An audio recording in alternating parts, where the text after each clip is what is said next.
મિત્રો આજે આપણે આવી પહોંચ્યા છીએ ઇન્દ્રેશ્વર મહાદેવ, જે જુનાગઢથી દોલતપરા વિસ્તારની અંદર આવેલું છે, પ્રકૃતિની ગોદની અંદર.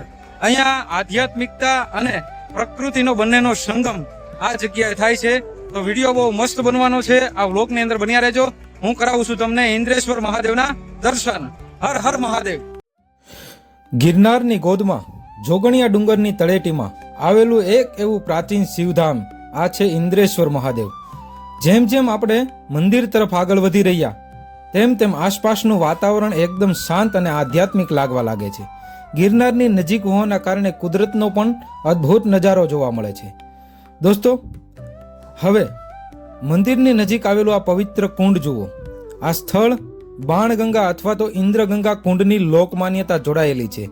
કહેવાય છે કે ઇન્દ્રદેવે અહીં તપસ્યા કર્યા બાદ બાણ મારીને જળધારા પ્રગટ કરી હતી.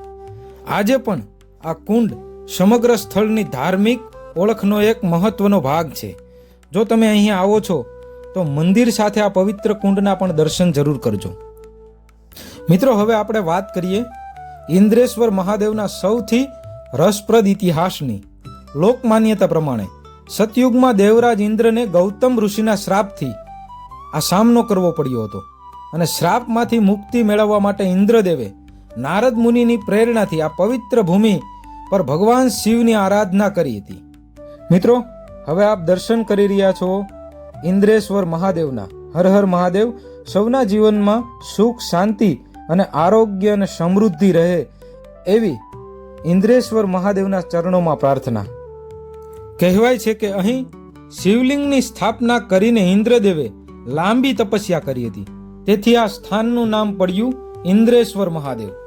આ કથા ધાર્મિક લોકમાન્યતા તરીકે અહીં પેઢીઓથી પ્રચલિત છે અને કદાચ એટલે જ આજે પણ અહીં આવતા ભક્તોના મનમાં એક અલગ જ શ્રદ્ધા જોવા મળે છે. આ જગ્યા ઉપર બિરાજમાન છે કાળ ભૈરવ દાદા. ત્યારબાદ શ્રી અન્નપૂર્ણા માતાજીની આ ગુફા છે. ચાલો મિત્રો, હું તમને બતાવું આ ગુફા અને શ્રી અન્નપૂર્ણા માતાજીના દર્શન કરાવું. અત્યારે આપણે પહોંચી ગયા છીએ અન્નપૂર્ણા માતાજીની ગુફાની અંદર અને આપ અત્યારે દર્શન કરવાને માટે તૈયાર છો ને? હું કરાવું છું તમને શ્રી અન્નપૂર્ણા માતાજીના દર્શન. તો મિત્રો, આપ કરી રહ્યા છો શ્રી અન્નપૂર્ણા માતાજીના દર્શન. જય અન્નપૂર્ણામાં. મિત્રો, ઇન્દ્રેશ્વર મહાદેવની વાત નરસિંહ મહેતાનો ઉલ્લેખ કર્યા વગર અધૂરી લાગે છે. લોકવાયકા પ્રમાણે ભક્ત કવિ નરસિંહ મહેતા આ પવિત્ર સ્થળે આવ્યા હતા.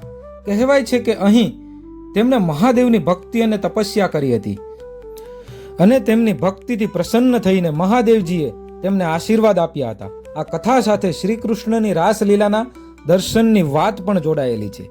આ માન્યતા ઐતિહાસિક પુરાવા કરતા અહીંની ધાર્મિક લોક પરંપરાનો ભાગ છે, પરંતુ ભક્તો માટે તેનું આધ્યાત્મિક મહત્વ આજે પણ એટલું જ વિશેષ છે.